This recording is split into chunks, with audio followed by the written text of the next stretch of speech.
Hello, everybody, and welcome to the PHLY Eagles show on a Friday afternoon, a beautiful spring Friday afternoon. Bo Wulf, Fran Duffy in the middle, Zach Berman on the other side, and on the other side of the country. Zach, how you doing? How has your time been in Colorado? Doing well. Great to see you guys. I missed being on yesterday's show. There was a little, remorse there, but I'm thrilled to be where I was and where I am. I had a great time on a panel with our friend Shokapati, our friend Lindsey Jones.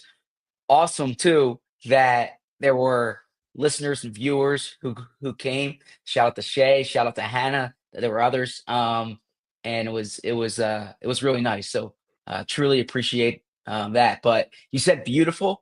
It's beautiful to look at right now. I'm looking out my window. It is snowing here, so much so that the Rockies game I was going to go to tonight has already been postponed. Are you in a dorm room with that like white brick behind you? I'm in a really nice hotel. Fort Collins delivers. Colorado State delivered for me. So awesome campus. Took a campus tour. Was spreading the PHLY name as much as I could. But yeah, I am not in a dorm room. I'm in a hotel room. And this is not Walking break. This around the is student this is union, like tapping shiplap. co-eds on the shoulder, saying, "Hey, have you heard about PHLY?" I did not do that. No. Fran, how was the event last night at JD McGillicuddy's? It was great. No, it was a lot of fun. Appreciate all the diehards that came out. We had a great time over at JD McGillicuddy's down in Manayunk. Myself, Anthony Gargano, Jamie Lynch was there. Obviously, Vince and Julia, outstanding job behind the scenes. Chris Frezza. We had Devon and we had Kyle Newbeck. We had the Newbeck parents. The whole Newbeck clan was Kyle's dad there. It was a lot of fun. Awesome. We can check that out on the PHLY Eagles YouTube feed. Today, though, we have a very special treat. One of the Wait, how are you though? You didn't say, that's what we want to know. Most importantly, how are you? We're hanging in. We went to the hospital last night. We were sent away from the hospital, and so we're playing the waiting game. Okay. I didn't mean to interrupt. Really It's important that we get that on the record. We want to know how you're doing. That's what the chat wants. There's no news yet. If there was news, I wouldn't be here. That's right. Fair enough. Right.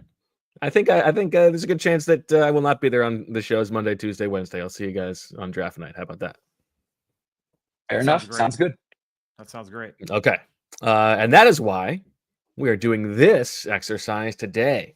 Arguably the premier pre-draft game in the PHLY Birds with Friends expanded universe. We're going to play Turkeys to the Draft Kingdom during the draft live on Thursday night in the lead up to the Eagles pick at 32. We're looking forward to that. I think on Wednesday, you guys are going to go ahead and give your final 7-round Eagles mock drafts. But today is a very fun exercise. This is the Owl You Know draft, in which the three of us will each draft 10 players, so 30 total, players who we think are the most likely players to be selected by the Eagles over the course of draft weekend. The way the scoring works is that a correct pick in a later round counts more than a pick in the earlier rounds. A first round pick, every round is every correct peg is the round they were drafted plus 3 points. So a first round pick, 4 points. A second round pick, 5 points. On and on to the 7th round, which is 10 points. And Zach, for the first time, I believe, you are the defending Owl You Know champion after what was a resounding dominance of draft weekend by you last year, breaking news left and right, and winning the Owl You Know draft, in which I believe, Julia, if you can flash it up, you had 3 correct pegs. You got Cooper DeJean, who was your first round pick here. You had Jalix Hunt, and you had Anais Smith as well, defeating me and Shield, who both had pretty impressively correctly pegged 6th round picks in Johnny Wilson and your boy, Dylan McMahon. How do you feel, Zach? You feel like puffing your chest out. Did you remember that you won this game?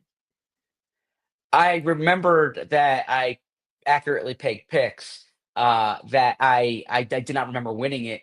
I don't feel as confident going into this year. We'll see. I got a week left here for the draft, so I'll feel stronger next week. We usually do it the week of. Is that right? We usually do, yes. Yeah. Okay. Yeah. So there's sometimes like late information that you're getting, late intel that you're getting. Um. Mm. So yeah. So but and we got Fran here who is so plugged in. So I'm a little worried going into this one, but we'll see how it goes. Now, we also have the results from 2023, in which I was victorious, and I think I've won other ones before that. Unfortunately, the search algorithm for like Deniz's spreadsheets doesn't really go beyond 2023, but Julia was able to pull up 2023's, in which Mm, I just pantsed you and Sheila. yes. Both of you were completely shut out, and I had Nolan Smith, Jalen Carter, and Keele Ringo. So dominance there. Fran, I imagine as a long time listener to this game that you must be excited to dip your toe in the water and debut and maybe flex some muscle. Yeah, this is a fun game. I mean, it's no swooper, but we'll see how I do Well, there's only one super champion at the this moment year. anyway. Okay, so Zach, as defending champion, you get Yeah. to decide. Do you want to go first, second, or third? First. First. All right, then we will go. I'm the two. I'm usually I would give the newcomer the second pick, but since I won 2 years ago, I'm taking the second pick, and Fran, you get the other snake. That's work. That's All right. So Zach, any refresher on the rules? Any you want to talk about the way Yeah. that you went about this process? You want to just get right into it? Yeah, I think we should get right into it. You did a good job explaining the rules, and the process really is trying to ascertain interest, fit. I don't pay as much attention to round as I probably should, given the scoring system, but just players that you think make sense for the Eagles based on what you're hearing and what you know about how the team thinks. And before you get into it, Zach, I will say, just to remind the people, that this particular draft and this entire episode and every episode leading up to the draft is sponsored by the good folks at TrueMark Financial Credit Union. Thank you to TrueMark Financial. All right, kick us off, Zach. Who you got? Yeah, my first overall pick is the player I think is they're most likely to draft in the first round, and that is Walter Nolen. I think if I had to say, Interesting. yeah, so I think if Walter Nolen is on the board at 32, the Eagles will draft him, and I think even if I don't think a slight trade up, but I think Walter Nolen's the most likely Eagles target. Interesting. Fran, how did you go about this? Do you have an ordered big board, or do you just have a cluster of guys and you're going to sort of do it on the fly? I've got 3 clusters, and we're just going to go on the fly. I didn't want to prep too much. I didn't want to have paralysis by overanalysis. I didn't want to stack them. I just said, let's go with clusters. I'll see how the board plays because I figured Walter Nolen would go first. We'll see Really? How the board plays out the rest of the way. Okay. Now I did, because I had to be prepared for the possibility that I wouldn't be here for this episode. So I had to make myself a top 30 in order that I could send to Julia if I was going to miss it. And I ended up coming up with about looks like about 50 players total, and then pared that down to the 30.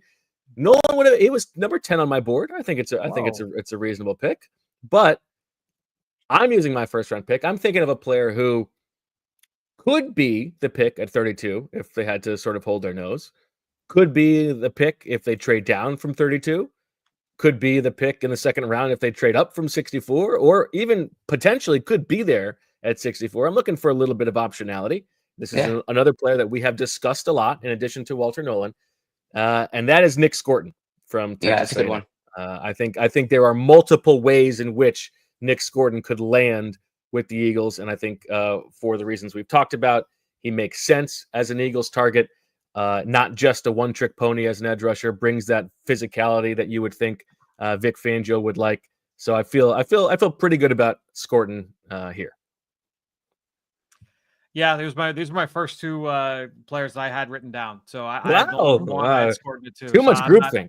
Yeah, I'm not thrilled with how this has gone so far, but Scorton's a good pick for all the reasons you laid out. I think that he's a good scheme fit. I think he fits the profile. We talk about like the youth, the production at a young age. There's a lot to like there, Zach. Yes, Scorton's probably the much better value pick here. Good job by Bo with the optionality because you get more points in the second round. I wouldn't roll out him being there as the Eagles pick at 64. And the one thing I'll say is I'm gonna give Fran credit to this for many things, but this too, because a few months ago or a few weeks ago, when you bring up a name, people are like, "There's no way that guy's not there beyond the first round," right? And then when he starts to sleep, and then when you start to see these mock drafts now, players are falling down the board, or because people realize there aren't going to be 50 players in the first round, right? There's only 32. So now you start seeing mock drafts with some of these guys who people thought were going round one, now in round two. And I think I wouldn't be surprised if some of these potential round one targets are kind of sitting on the board middle of round two. Yeah, and Scorton is a guy that I have liked through the process. I coming into the year, a lot of people thought he could be like a top 10, top 15 type. And that was always a little rich for me. Obviously, if he took that next step this year, maybe he could ascend to that. But this is right around the range where I would have felt comfortable with him the entire way. So, yeah, I like the value there. All right, so for my first pick, and I double dip, right? We're going snake. Just confirming. Yes. Okay. All right, so I'm going to go Mason Taylor here, the tight end from LSU. I think that to me, it would be surprising if the Eagles got out of the second day of the draft without addressing the tight end position. And to me, that comes down to a couple names. And Mason Taylor is a player that we believe that they like. He makes sense for them at the end of round one, potentially based off the latest buzz. And kind of like Scorton, if they do have a trade up, it seems like he would be out of reach by trying to get up from 64 to where he's likely to go, but tight ends tend to fall come draft weekend. So I'm going to go Mason Taylor as a potential option there for the end of round one, or with some kind of a movement there from Howie Roseman. I like that too. He was high on my board. He was high on my board as well. I think he was actually number 5 on my board. Good pick. I do. This is another one where there are some possible options for them at 32. You've also heard some scuttlebutt of the Eagles being interested in him. I will say, as we've talked about, like if that's the pick at 32, I don't know if I'm going to think that's a great pick, but that's a separate discussion. I would not personally I like the player. I don't love the player. We've talked about the schematic things with him that I think you'd have to work around as a blocker early on. And it's not like you're going to funnel him targets in this offense, right?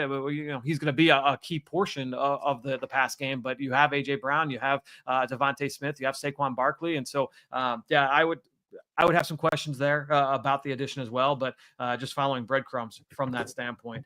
For my next one, I'm going to go with a day 3 player. I'm going to dip into this stash early. Love it. This is a player that Zach had highlighted as a potential Red Star player, I believe earlier this week, and that's Clemson linebacker Barrett Carter, a player that there's been some connection to, former teammate of Jeremiah Trotter Jr. The Eagles also selected Will Shipley out of Clemson last year, so clearly some comfort there with that program. Let's go with Barrett Carter, the high character 3-year starter. He's a good athlete, a young senior. I'm going to go with Barrett Carter, the senior linebacker from the Clemson Tigers. I like that pick. I like the player. I like the fit. It wouldn't surprise me if they take Barrett Carter if he wins a starting job while Nakobe Dean is injured. Like I think he could potentially beat out Jeremiah Trotter Jr. Tough, friendly fire from the former Tiger teammates. Yeah, one quick thing I wanted to add to the Mason Taylor pick, and Fran and I can discuss this next week. But it's interesting when you look at the way the first round might shape out. 31, the Chiefs could be interested in an edge rusher, could be interested in a tight end. And actually, the reason I bring this up is because when the Eagles won the Super Bowl last time, Jeffrey Lurie said, I'm sorry, when the Eagles lost the Super Bowl, the Chiefs won. Jeffrey Lurie said Nolan Smith was actually the Chiefs' target. No, the Chiefs were trying to trade with the Eagles to get the Eagles pick so they could take Nolan Smith. The Eagles asked Brett Veach what position they were going. Brett Veach didn't answer, and they kind of figured that Nolan Smith was their target. Interesting. All right, I will use my second round pick on another player who the Eagles have brought in for a pre-draft visit. This is another edge rusher, and this is another player who gives you a little bit of optionality. Could be a mid-second round pick, could be the pick at 64, could slide beyond that and even be maybe a trade-up target in round 3. We're talking about UCLA's Femi Oladejo, and I feel like this is the kind of player we talked about it before. I think there is some connectivity between the Jalen Hunt story and Femi Oladejo. I think because he's late to the position, made the transition from linebacker. There is some pass rush upside. You like the physical tools, and there's also like you can rely on him being pretty good against the run. And he sort of strikes me as potentially a Vic type. I'm okay with you taking him because I feel like a lot of teams are going to be in on him. So I feel like there's more potential for him to get scooped up. So I'm okay with this pick by you. I think that's fair. All right, we'll go over you, Zach. Close out the second round, and then we'll head to ads after that. Yes, I'm going with another player. This probably isn't good strategy, but a player I think will be in the mix in the first round and could actually be a potential trade back. So I get that first, second possibility. That's Josh Connerly. I think Josh Connerly makes a lot of sense as the offensive. I think he's the offensive lineman that the Eagles would most likely take at 32 if they were to take an offensive lineman. And there's I'll defer to Fran, but there's a thought that he could play guard. So I'm going Josh Connerly at this spot. You think he would be, when you say the most likely pick at 32, you mean the most likely to be there and be picked, or like among the players who could potentially be there, you think they like him the most? No, I'm sorry. Of the offensive tackles, the most likely offensive tackle at that 30. I think Walter Nolen's the most likely pick. But if you said who's the most likely offensive tackle for them to take it at 32, yeah, I think Josh Connerly is the most likely to be there. Who they would like. Okay, so what I'm asking is this more about him being there, or more about you think that the Eagles would prefer him to other players of similar, Josh Simmons, Ariante Ursary, guys like that? Yeah, him being there, number one, that's probably the first thing I would say, but also the athletic profile and knowing kind of what they value in offensive linemen and the upside potential. That's why I'm going Connerly. Okay. I don't love Connerly, not from a predicting standpoint, but from I don't know if he could play guard. He may not have that sand in his pants, as we talked about with Brandon Thorne, but I believe that you're well sourced. So I'm interested by this one. Very athletic player, and I think that would be the unusual quality with him is that he does have plus athleticism, plus movement for the position. I do think that would be a question of early on, like, would he be able to definitely win the right guard job, especially a left tackle making that move over to right guard, different position, different side. That would be interesting to see how that would play out. But that's not the game. We're talking like likeliness that they're going to draft. All right, let's take a quick break, hear from our sponsors, and then we'll kick off the third round of the very prestigious 2025 Al Draft.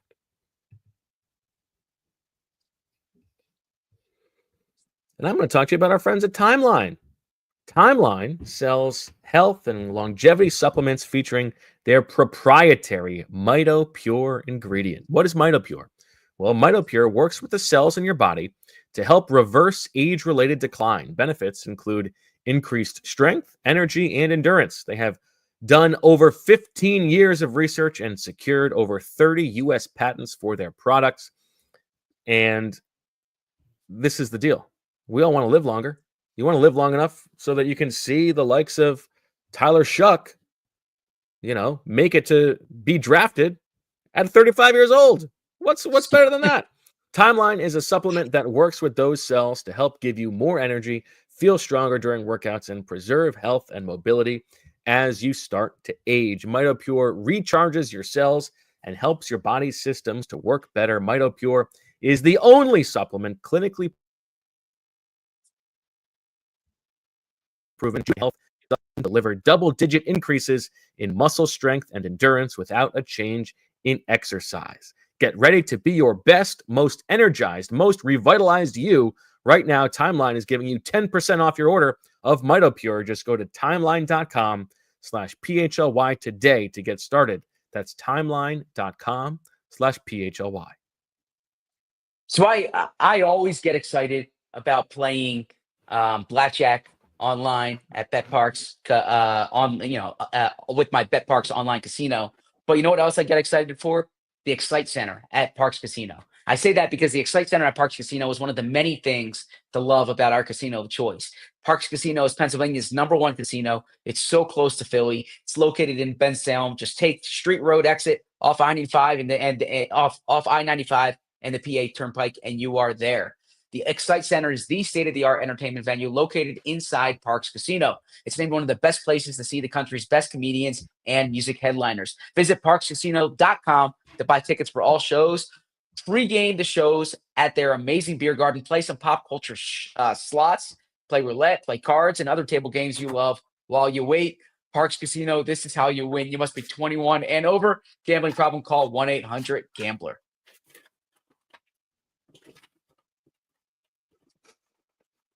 Did we lose Bo? And he's gone. I hope we lost him for a good reason. Is that it? Did he get the call? I can't imagine that he would have just bolted. Did you get the call? I'm looking for better headphones. Oh, You can't do that to us. yeah, seriously.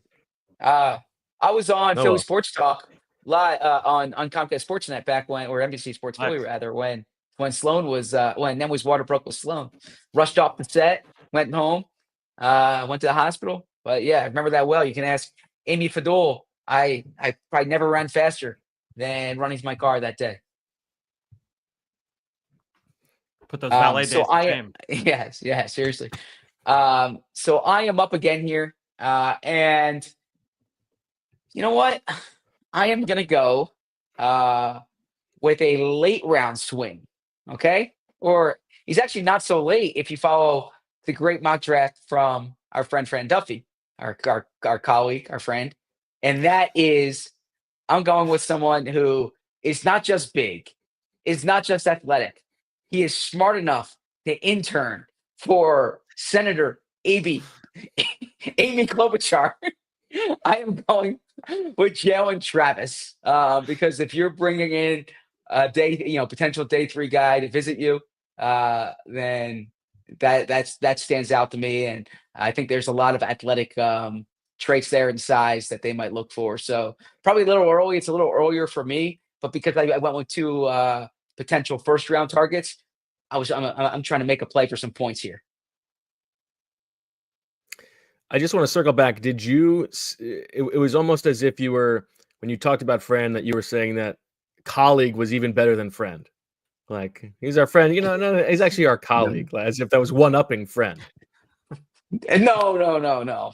He's our friend and colleague and draft expert here at All City.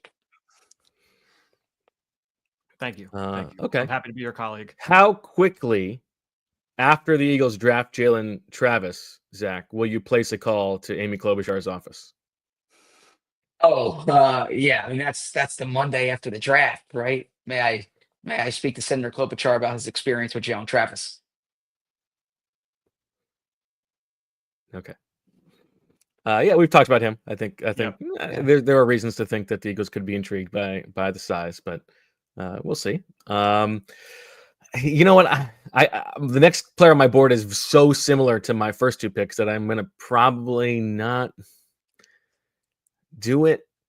You know what I'm gonna do? I'm gonna stay true to my board. I preach stay true to your board. I gotta do it. So my first 3 picks are all gonna be pretty similar, and this is the first of the 3 who the Eagles have not brought in for a pre-draft visit, but I do believe would fit the exact same things we've been talking about with Scorton and Oladejo. Probably a little bit less physical upside, but more polish on the edge, and more to the point, someone who I think could make sense for the Eagles at any point from early 2nd round through mid 3rd round if he's on the board, and that is JT Tuimoloau from Ohio State. That's my next pick, Bo. Interesting. So that's a pick I would give. I would give high reviews on JT on that pick. I really like the player. I think he's being underappreciated during this draft cycle. Problem is, I'm not going to hit on multiple picks of my first 3. I'm hoping that one of these first 3 hits. Sure. So I do got to start to diversify a little bit, but I feel I do feel like he's a player who the Eagles will be interested in. All right, I'm gonna go. Man, I was really hoping to get JTT there. Let's go. This would be a trade down option from round 1, going into round 2. Potentially, he could be a pick at 32. Let's go with Landon Jackson, the pass rusher from Arkansas. This is a guy that has the long frame. I think there are some similarities in the profile to Josh Sweat when Sweat was coming out of Florida State, where he was used so often, tight to the formation. Now you can kind of line him up a little bit further out wide, cut him loose, high effort player, good run defender, skilled rusher. They have not been afraid of guys that haven't produced at a high level in the SEC, similar to those Georgia kids. Jackson didn't put up huge numbers from a production standpoint, but I think there's a lot of traits in his body that he could turn into a better pass rusher moving forward than he was in college level. All right. I like that. I like Landon Jackson. He was in my top 30, but on the lower end. But that's a good one. Just so you know, I'm gonna refresh my feed because it's been a little choppy for me. You can keep talking, Fran. Julia, you'll have to let me in again. Got it. All right. So then my next one, I'm going to go with a position that I've already addressed. So like Bo just said, you're kind of, you're eliminating one or the other, but I like the thought of cornering the market here on the tight end spot. And I'm going to go with Elijah Arroyo, the tight end from Miami, with the Eagles potentially selecting a tight end on day 2. Let's go with the Miami kid, very dynamic player, an upside swing. But I'll take with the guy who stood out at the Senior Bowl, had a great senior year. Let's go with Elijah Arroyo. This is good for you after drafting Mason Taylor first. Now with back-to-back picks, you're doubling down on the double upside of not only would the Eagles draft a player who you love in Landon Jackson and Elijah Arroyo, but you would also get point. So this is good investment in yourself. And he was in my 7th-round mock draft as well. So I've got that. A triple threat for Elijah. Will the Eagles, Zach, keep a chair open for Elijah? He's someone that Fran clearly really likes, and I respect Fran's opinion here. So I think it's a possibility. My sense is that they like Mason Taylor more, but Mason Taylor could be off the board earlier than that. And good job by Julia flashing up that great die-hard deal going on right now. $36 an hour. What is wrong with me? $36 for the whole year. This deal is open through the NFL draft. Great time to get in. You get Fran Duffy's coverage. And there's actually what is really, really cool is that they're building this thing out where you know how we are going to be live throughout the entire draft process. There's going to be this thing on the site where you will have like access to Fran's big board and all the scouting reports, the same stuff that's in the Die Hard Draft Guide with a window in there for the live draft show. It's like your one-stop shop for everything you need. The $36 price is like worth it just for that. Yeah, all set. Okay, I'm going to go. I have a lot of guys in that late round 1, round 2 range. I'm going to now go with a guy who is, I think, more round 2, mid round 3 range, a little bit of optionality. And again, this is a player who the Eagles have brought in for a pre-draft visit. You talk about the critical factors. We're talking here about the big, monstrous, violent hands tackle from NC State, Anthony Belton. That's my pick here. Strikes me as a bit of a stout guy, maybe a touch older than you might like, but someone who is of the developmental tackle, but also if you want someone who can approximate what Mekhi Becton had as a run blocker at right guard, could potentially bring some of that. He can talk to Anthony Belton about their birth year. Oh, I'm sorry. He can talk to Kenyon Green, rather, about their birth year because they're both the same age. That's fair. It's kind of like the situation with Keely Ringo and Quinyon Mitchell. What's that situation? What is that? I feel like just mentioning it in passing. Just mentioning it. Okay. Yeah. All right. Zach, back to you for your snake. Okay, so I'm going to keep hitting the offensive tackles hard here. This is a personal favorite of mine, and I can see it as somebody who they like in a similar ilk to the upside developmental players we're talking about. That is Charles Grant from William and Mary. You know what? I knew you were going to draft him. He was on my board. He's 9th on my board. Yeah, he's someone who I had on my mock draft a few weeks ago, and I just think he's I can see him as a developmental player with intangible characteristics that they like, and an athletic profile that they like as well. A lot of pure tackles there for you, Zach. Connerly, Travis, and Grant. Yeah, they once said Mekhi Becton was a pure tackle too. So that's why you have Jeff Stoutland. He's pretty good at developing players. But yeah, I view Charles Grant as a developmental tackle, and especially another because. I was yeah, going to say I was just gonna say, you've got a nice variety of round possibilities here for yeah. Charles Grant. Yeah, so I think there's less of a chance of Josh Connerly in the first round if they don't think he can play guard at all. But I think Charles Grant, when you're getting to like round 3, if you get a swing tackle with starting potential in round 3, I think that's a valuable pick. So I'm going Charles Grant there, and then I'm gonna take a you know what? I'm gonna go back to round 1 here, and that is Malaki Starks. Okay. Okay. Because I Good do job, think because he was on the thumbnail. yeah, I wanted to hook up the thumbnail. I didn't want to go 31 minutes without getting to that. But also, if Malachi start, I don't think they want to take a safety in the first round. I think there's going to be value on either line of scrimmage. But if Malachi Starks is there at 32, the value might scream too good to be true. And you got to trust your board. And it's an impact player who can start from day one. Good one. Good one.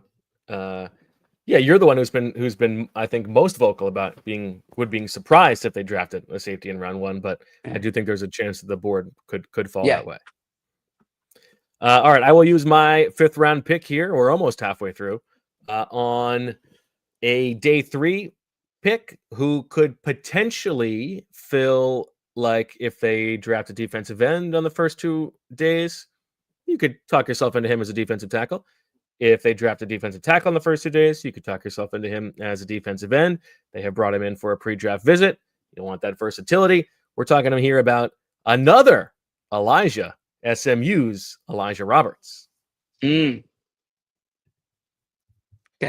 Yeah, good pick. He was on my list.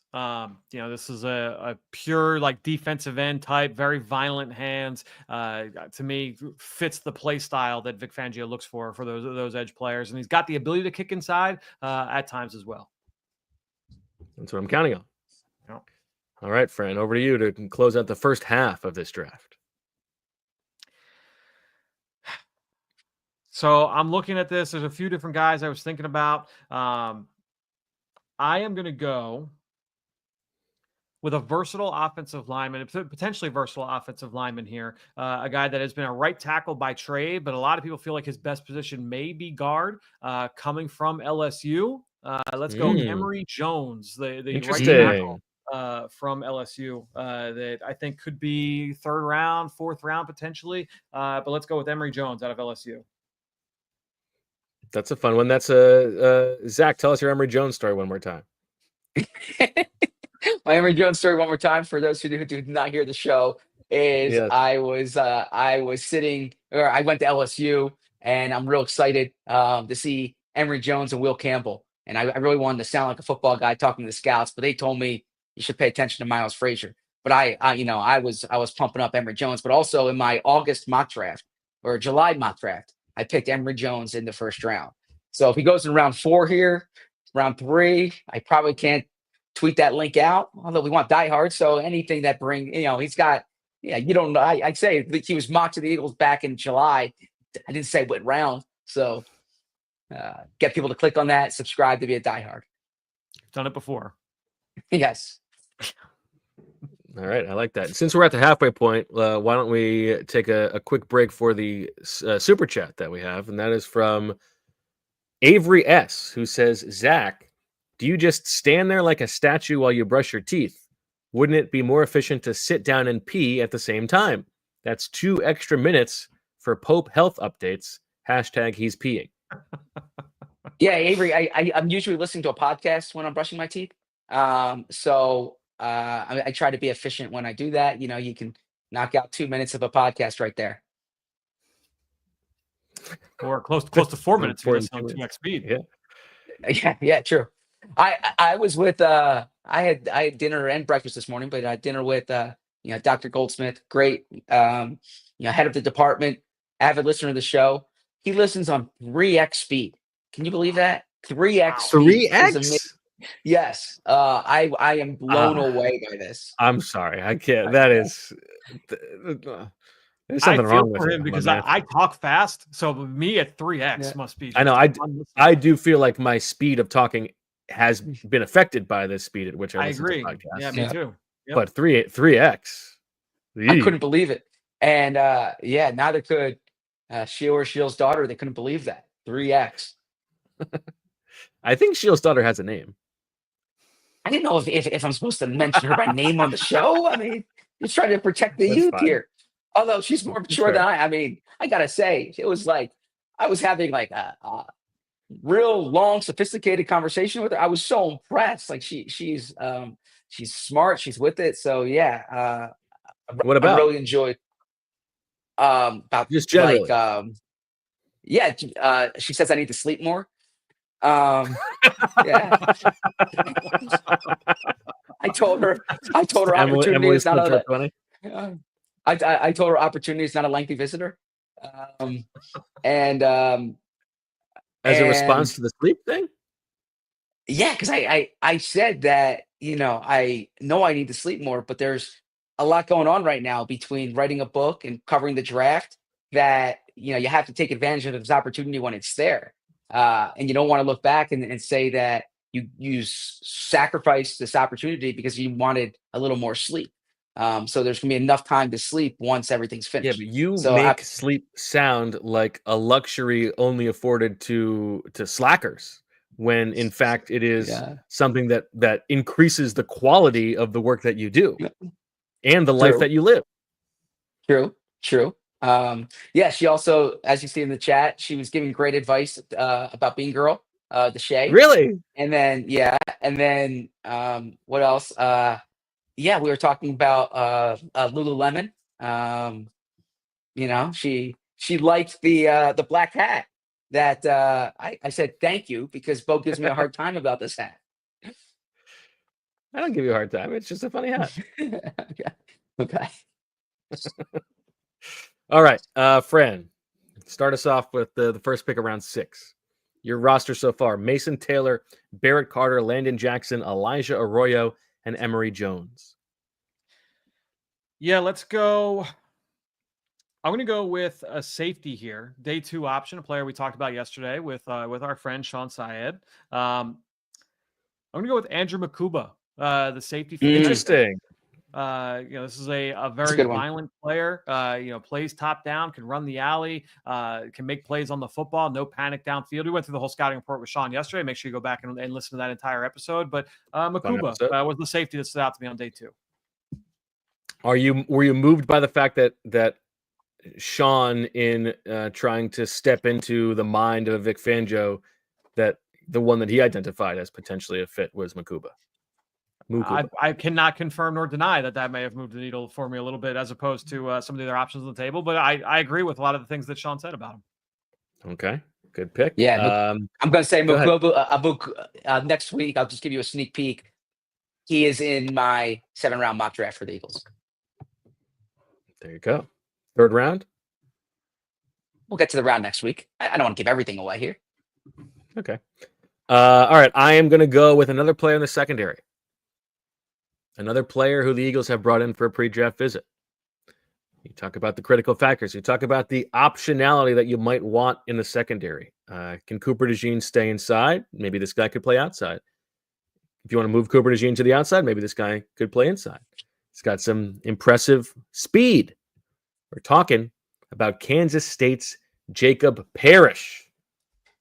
5'10", 21 years old, 191 pounds, 5 interceptions over the course of his 3 careers. And, of course, he ran that blazing 4.35 at the Combine. Jacob Parrish is my pick in round 6. Like it. Yeah, Parrish is a fun player. I like Parrish. You mentioned the inside-outside versatility. I do think he could do a little bit of both. A little bit grabby. He kind of toes that line there, but the competitiveness definitely shows up with him. He's one of my favorite day 2 type of corners and DBs in this class. I like that. All right, Zach, over to you. Yeah, so I already I'm not enjoying the fact that I'm too 1st-round heavy here, but I can't go this long without not picking an edge rusher when I say the most likely pick in the 1st round is Walter Nolen. The most likely position is edge rusher, similar to last year, how I said the most likely position was offensive tackle. The most likely pick was Cooper DeJean, right? So I am going with Donovan Ezeiruaku. And I know that there's a chance he might not be there. Fran had the good intel last week, or the good nugget about Tampa Bay. I also think like Detroit would be, he strikes me as a Detroit possibility as well. Right. So maybe he does not fall. But as we've discussed, and as Fran told me, not every edge rusher can be taken in like I don't think edge rushers are going to be like offensive tackles last year, where they're all off the board in the first 20 picks, right? Yeah. So if he were to slip, I just think the profile makes a lot of sense for the Eagles. It's almost, I mean, this is one where right when we began discussing the draft in 2 weeks after the Super Bowl in February, it was like, oh, this is a guy who would make sense at 32, right? And he may go earlier, but otherwise, given the profile, Fran doesn't love him quite as much as some do, but you could sort of see it. Definitely. And then for my next pick, I'll go more mid. I'll go more middle round. The only running back who was not here on a local visit, so the only running back they had to fly in. Okay, that we know. Your boy. And that is Jaden Blue. Jaden Blue, who can run ball fast. He is a running back, yes. And I thought Bo hit it on the head in our running back show about Howie's profile of going with running backs who don't have the same volume as some of the top of the as some other backs. The only time they really took a high volume back was Donnell Pumphrey. Clearly did not work out. So there's some upside in Blue. I think the speed can help you on special teams as well. So if they take a running back, I think Jaden Blue makes sense. Okay, good one. All right, let's see. It's interesting, Fran. I don't believe that any of your 6 picks so far have been pre-draft visits. I think you're Zach and I feel like we're trying to do an open book test here, and you're going straight on your own. You've been doing your own research. I like that. I respect that. It's very Aaron Rodgers of me. All right, I'm going to take a mid-round option at defensive tackle, who did not come in for a pre-draft visit, but a player who we talked about. They like traits at this position, and the trait here, super long arms, and a good enough track record on film. 6'3", 305, 22 years old, in 4 years at Florida State. 11 sacks, not too bad. He's got those 35-inch arms. The man is Joshua Farmer, and he will be my 7th round pick. I like Joshua Farmer. I think that when you're looking at him, he's stout, he's disruptive, he can hold up against the run. He's got more of like a nose tackle type of build and skill set, but he played a lot of 3 technique for that team. He's got a versatile skill set. He's a fun player. And I think, to your point, that's giving you sort of like, he's not a Jordan Davis replacement. Right. But if things don't work out with Jordan Davis, he could stay and play in that position. And he's also got the versatility to play alongside a Jordan Davis or in a, more of a third down pass rushing role. Yep, I agree. See, like, since I just did the 7-round mock, I've been going back and forth of, do I take guys that I had in the mock, or do I take credit for that later and I don't need to take diversify your bets this way. I mean, you get to don't give yourself more opportunities to pat yourself on the back. I got to take the Bo Wulf plan there. All right, so first one. I mean, I am the only one here who correctly predicted the Eagles' 1st round pick last year. Let's go with I'm going to go another day 2 safety. I'm going to go with Kevin Winston Jr., the safety from Penn State. To me, a young, high character swing, the classic. We can hear Howie now at the podium. This guy, if he's healthy, we don't have a chance to pick him in this spot. I think that this was he checks a lot of the markers. Was a team captain as a redshirt sophomore, so it was very highly regarded. He's got that dog mentality. Let's go with Kevin Winston Jr. Yeah, that'd be a great pick for the Eagles. I'll defer to them as far as the medical grade there, but Fran's absolutely right. If Kevin Winston Jr. were healthy, you'd be talking about him maybe not in the Starks category, but really not far behind. I mean, it's more just like you can already. It's almost as if Howie has already said it. Yeah, you're right. Just the full explanation. All right, go ahead. So then for my next one, I'm going to go. Let's go with Harold Fannin Jr. Let's go with another tight end Okay. here. I'm going to do it, and I'll just say, like, all right, if they end up with a tight end on day 2, I'm really hedging my bet here. This is a player that Scott Loeffler, their new quarterbacks coach, coached to huge heights at Bowling Green. Was the most productive tight end, one of the most productive tight ends in college football history. When you look at last season, over 100 catches, just insane numbers across the board. No need to do any kind of visits with him because you've got a voice on the staff that knows him very well. So if you miss out on Arroyo, you miss out on Mason Taylor. I think you get into round 3, the end of round 3, and Harold Fannin Jr. would make sense. It's a good one. I mean, we've already connected the dots. This is interesting now for you to have fully covered the day 2 tight end options. It feels like. I will return serve. Terrence Ferguson, by the way. Yeah. Oh god. Well, that's the pick on day 2. That would be not a very good pick. Yeah. Well, yeah, I'm going to return serve by taking a day 3 tight end potentially, and this is a player who actually surprisingly, and shout out to Dirty Dan, who made the case that we forgot to talk about this guy. I don't know that we forgot to talk about him. We just didn't talk about him, and that is Mitchell Evans from Notre Dame, who I think is one of the guys who could give you some projectability as he could grow into a true all-around tight end. Brings you a little bit of receiving chops, does enough as a blocker. Mitchell Evans from Notre Dame, we're thinking round 4, round 5 potentially. I'm taking my dart throw there.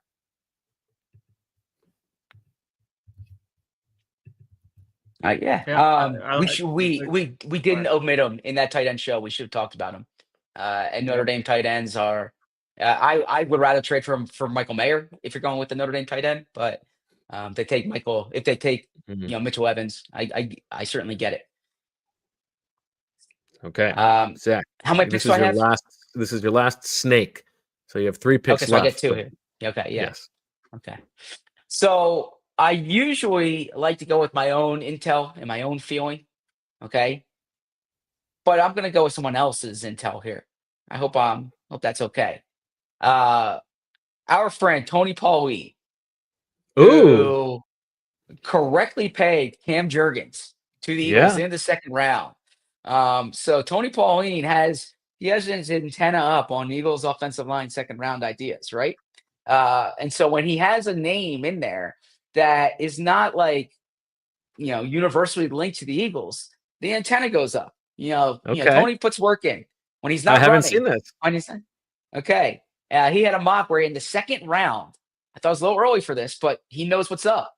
In the 2nd round, he had the Eagles going with Wyatt Millam from West Virginia. Wyatt Millam, who they brought in they did bring in for a pre-draft visit, I believe.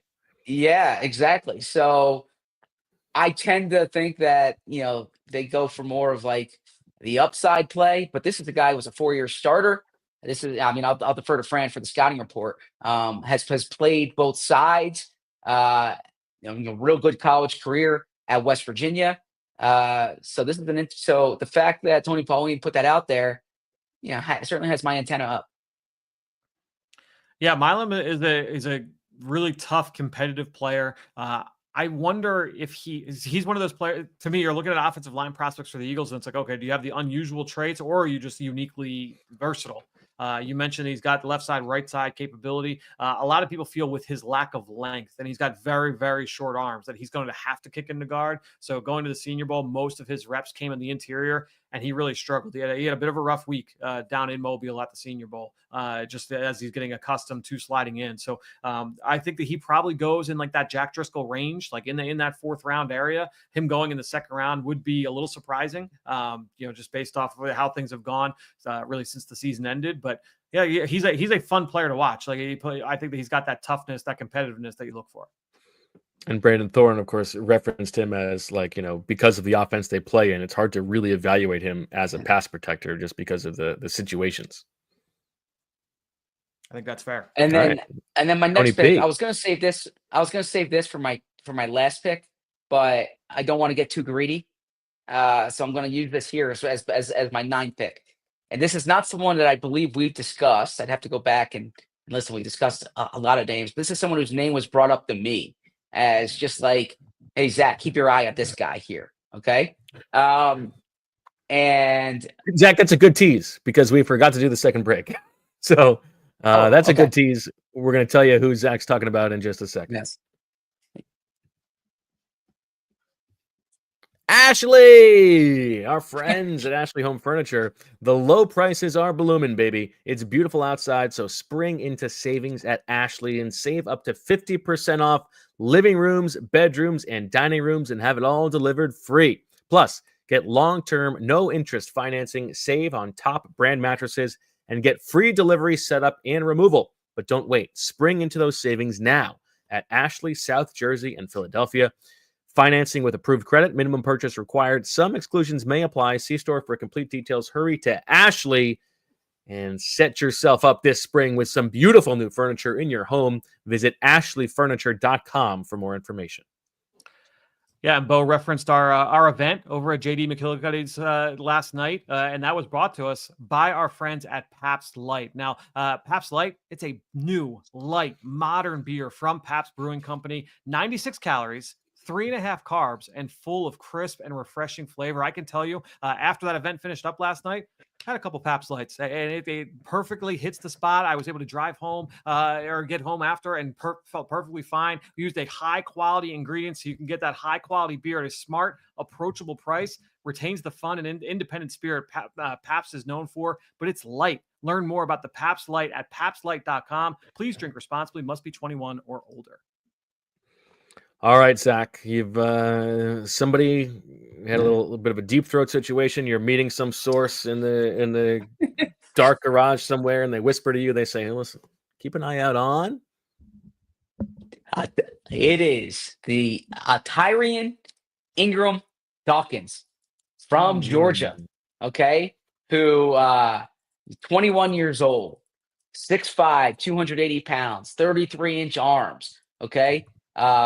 Didn't really start until this past year, but he was on a team that was loaded and could be, I think he's a fit in this defense, and just he's someone who was brought up to me to watch out for. So there's other guys in the Georgia scheme who get a lot more attention, but this is just a name to store away. Any thoughts on that, Fran? Yeah, he's an interesting player, kind of a hybrid edge defensive tackle combo, 275, 280 pounds, went to the combine and he practiced, he worked out with the defensive lineman, with the interior guys, and he had some of the best athletic testing numbers. And so everybody got excited and was like, oh man, he's at the, but you got to remember, since he's 275 and he was the lightest of that group, his numbers are going to look better, right? So I think when you're looking at Ingram Dawkins, this is a guy that didn't really produce much at all over the course of his career, didn't become a starter until this past year. I do think he's a little bit raw, but I think when you're looking at a high upside swing with that versatile skill set, he's got that hybrid like Milton Williams kind of body type. I think he makes sense from a profile standpoint. All right, that's a fun one. I like forward to tracking that, and we can then maybe circle back on who the source was. Give him a little extra lettuce. All right. I've been trying to stay away. I want to hit some late round guys, but there's one guy on my board who's standing out like a sore thumb. He was my 5th overall player, and I had already banged a bunch of late first, mid second, late second type guys. But I'm going to do one more just because the value is too good. And you talk about the versatility. We know he can play guard. Showed he can play tackle a little bit, but more likely a guard. And I think a player who makes sense for the Eagles in some different draft situations. That's Donovan Jackson, the offensive lineman from Ohio State. Good one. Yeah, he was one of my. That's a good one. He was on my board. Yeah. Yep. All right. So my last 2 picks here. I'm going to go with a mid-round offensive lineman. I've got one already from LSU, so I'm going to go with the other one. I'm going to go with Myles Frazier, the senior offensive lineman from the Bayou Bengals down there. Really good position versatility. He's played left tackle, right tackle, left guard, and right guard over the course of his career, going back to FIU and then eventually at LSU. His best year was as a senior. He goes to the Senior Bowl. I thought he was solid. When I was talking with a scout from a different NFC team, he said, "Oh, he's not really a fit for us, but he would be a great fit for the Eagles." And that was a guy I was like, "Yeah, like that. I think that's a player that would fit them." When you talk about bigger guards that have that proven versatility, I like the idea of Myles Frazier here in Eagles Green. Okay, I like that. And I'm trying to figure out what I'm going to pick next. I don't know. The last one is going to be it's a first round player. It's a first round Okay. talent. I would be remiss. I mean, our friend Anthony Gargano has said numerous times over the last couple of weeks. And he said, I think it's going to be either Walter Nolen or this player, and that player is Marshall pass rusher Mike Green. Who probably would require a slight trade up. But I'm gonna follow Cuz here. I'm gonna go with Mike Green for my 10th pick. Man, I don't doubt Cuz at all. Yes, I know. That's I just like if this news cycle, if Howie is gonna do that, it's gonna be a very difficult post-draft press conference on night one. Yeah, I would agree. Do you see the player in just the player, Fran? A player who can be an elite edge rusher? Elite is a strong word. I don't know that I would say elite. My questions with the player are that it's like the Ezieraku situation where you are a small. He's not small, but you are a more compact rusher. He has very short arms. He's not super explosive. He tested at the pro day. He did the shuttles, and the shuttles were excellent, but didn't run the 40, didn't do a lot of the straight line stuff. And I think that was purposeful. He's not a guy that's going to wow you with that explosiveness. I do think he's pretty good at the top of the rush. He's better than, better than most, in terms of winning with his hands. He's got a varied pass rush plan. I love the violence.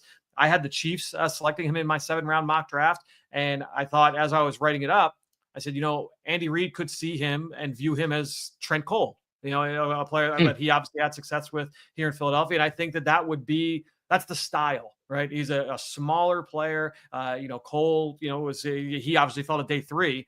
You're spending a much different asset here in this situation. But I think that's the play style. That's the body type that you'd be getting there with Mike Green.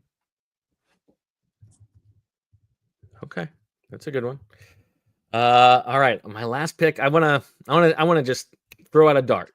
And I have heard nothing to truly connect the Eagles to this player, but I haven't drafted a linebacker, and I thought about going Kobe King, who the Eagles brought in for a pre-draft visit, but instead I'm going with a different day 3 player, and this is not someone who could necessarily step in week 1, but you're talking about the Eagles use their day 3 picks on guys with starting upside, and this is a young player who I think can grow. 2.5 years of starting experience in 3 years at Florida, at 6'1.5", 222. I'm going with Shamar James as my last pick. Fran, I'm trying to pull up your linebacker rankings here to see where you have him or if you've done him. But I'm going Shamar James. Keep scrolling. That bad? No, he's fine. He's not, actually. I think that you haven't done him. You haven't fully done him. Yes, I have. Or did you? Yeah. Oh, then he's not. Reflects in the sheet. Hold on. Oh, yes, linebacker 17 for you. Yes. Sandwiched between Cody Simon and Justin Barron. But ahead of Kobe King. It's a good spot to be. Yeah, definitely ahead of Kobe King.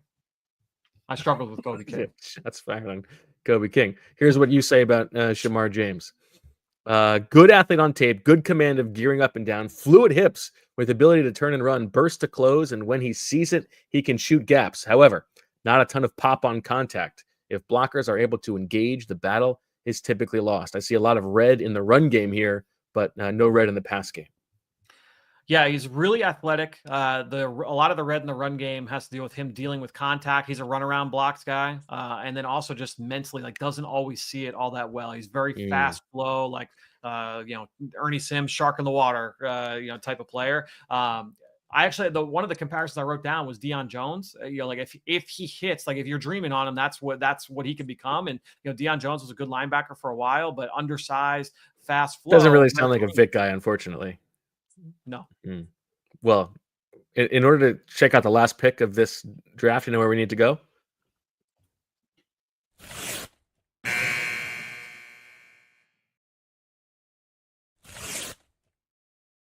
Overtime! I already regret the Shamar James pick. Pulling a Zach. That's okay. So here you go here for my pick. Sometimes you don't go on. Go with. What's that? I really wanted to go Gavin Bartholomew. That's what I wanted. Not Willie Lampkin. So sometimes here you don't go with intel that you hear. There's no pre-draft visit.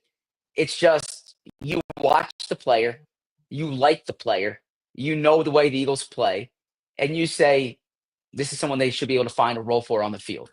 He's a personal favorite of mine, okay? Not in the first round because this isn't going to be James Pierce, although a team should take James Pierce Jr. because he's a really good football player.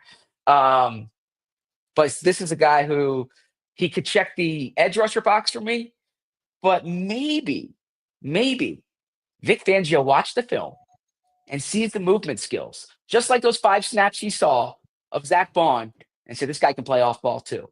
You talk about character, check. You talk about like playing style, toughness, check. I am going with Josiah Stewart from the University of Michigan. If Josiah Stewart was bigger and longer, he'd be a first-round pick just on the way he plays. But he's not bigger and longer. So you're talking probably, day 2. Man, I don't know where he's going to play, but if you're a good defensive coordinator, which Fangio is, you want guys like Josiah Stewart on your football team. Fran? I thought you were going to go. Josiah Stewart moving to linebacker. I'm trying to think of what bet I would make that he would not take more than 10 linebacker snaps in the NFL, like off-ball linebacker snaps.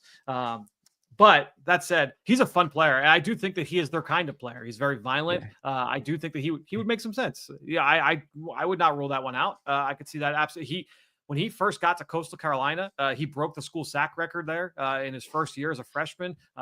Jumped onto the scene, was there for a couple years, and then left when that coaching staff left. Went to Michigan, was a backup in 2023 when they went to the title, and then stepped in as a starter this year. I do think that he fits the play personality, but yeah, I think he'd be a backup edge rusher. Okay. Yeah, don't love that pick, but just love the player. We're trying to go a little quicker on overtime today because Julia's got to do the flyer show. Zach's got a flight to catch. So I'm just going to very quickly read you every other one of my names in case the Eagles draft one of these players. I can take a little bit of credit. Jordan Phillips, TJ Sanders, Gavin Bartholomew, Ahmed Hassanine, Cam Jackson, Kobe King, Dion Walker, Upton Stout, Ariante Ursary, Smile Mondin Jr., Josh Simmons, Chimray DK, who will be a part of the mock draft that's on the PHLY Eagles feed. Michael Williams, who none of us took as a potential trade-up option. Justin Wally, Shamar Turner, Rayuan Lane III, LeQuint Allen, Jalen Smith, Jalen Reed, Tyleik Williams, Trey Amos, Tyler Barron, Marcus Bowe, Jonah Savanaia, Dylan Fairchild, Maxwell Harrison, Cameron Williams, and then Mike Green at the end. But you already took Mike Green. So Marcus Bowe was the guy I was going to go with there, but I thought I was over-indexed on the offensive line, and I wanted to get another edge rusher in there, so I went Josiah Stewart. But Marcus Bowe, especially if they think he can play center, is an intriguing one day 2. I had a handful of names. I didn't have 80 written down like Bo, but a few that I had left. Tyler Booker, Gray Zabel, TJ Sanders, Shamar Turner, Xavier Watts, LeQuint Allen, Terrence Ferguson, Dylan Fairchild, Travis Etienne, and Jaylin Smith. Okay. And then wait here, let me give you just some leftovers from my list real quick. No, that wouldn't be fair. That wouldn't be fair. Okay. I think you guys mentioned all of them. But Reed and Bo were on my list. Jalen Reed and Marcus Bowe. And I went off the board with Josiah Stewart. How excited would Reed be if they selected Jalen Reed? I'd have to get him that jersey right away. I mean, he would want that. He would love that. Although and you get the Penn State for Emily. Yeah, he spells it differently, but yeah. All right, Fran, what does your last pre-draft weekend look like? So Meg's birthday is next Thursday, draft night. So we're wow. celebrating. Yeah, every year we basically deal with it. So we are going to celebrate this weekend. So we're going to dinner tonight, and then we're going to all three of us hang out all day tomorrow after t-ball in the morning. So it's gonna be a fun weekend. Yeah, looking forward to it. That's pretty good. How about you, Zach? Yeah, so I changed my flight. I'm going to come home tonight now. It is snowing outside. There's no Rockies game. My flight was originally scheduled to get in tomorrow night, so now I get to see my kids. Tomorrow I get to go to Reed's basketball game. Excited, and my wife as well. Get to see Reed's basketball game in the morning, so excited for that. But I have a manuscript too on Monday. So I Thank God it's not a woman you script. You know what I mean? So I've I'm 79,000 words into a 70,000 word manuscript, and I got to get that in. And then I have a lot of draft stuff I need to put out there for allphly.com. We're going to have a lot of articles to satisfy our diehards next week. There you go. We have a couple super chats to get to at the end. Cash Squatch says, how similar are Donovan Ezeiruaku and Derek Barnett? That's an interesting one. I thought Barnett had just more juice off the ball. Just you could win with that first step, and obviously he was locked into the snap count and would jump the snap really well. I just thought that when I watched Donovan Ezieraku, I just didn't see a guy that consistently just fired off the ball that way. But I would say that Ezieraku is probably just a little more skilled as a rusher in terms of the variety of ways he can win. Both guys kind of lacked power, and so I think that there's some similarities there, and the frame is somewhat similar. So yeah, that's not bad. I kind of like that. I think Donovan's the better athlete, number one, and then number two, just from a frame perspective, Donovan has longer arms, right? So even though he's shorter, the length stands out when you watch him play. How old is Ezieraku? 22, 21. 22. Yeah, he'll be 22. Let's look this up here. Yep. He'll be 22 in September. Okay. So That's it's not dissimilar. Nope. And then the last one from CDP, who says, can a player resurrect their stock Easter weekend? It's a good one. A little late in the game, I think it's Benjamin Morrison has a workout for teams on Monday. So it'll be a little late, but he's got that workout Monday. That'll be a big one for him. Tell them to call me. I'll give a good recommendation. I'll give you a couple options for guys who could do that this weekend. Hold on one sec. We've got. Oh, these are gonna be some good names here. Christian Grubb, Christian Horn, Gerald Christian Lichtenhahn, and Christian Ice. Pretty good. I like what you did. You can also watch Jesus Luzardo pitch on Sunday.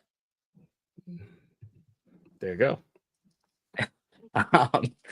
Are we going to do the My Guys segment during the draft night, or should we do that ahead of time? Last year we did it during draft night. I was passionate, pounding the table for my Kalen Bullock and Michael Penix Jr. And I think we should do that. We can send Julia those so we can make some graphics for draft night. I have actually another option for the resurrection.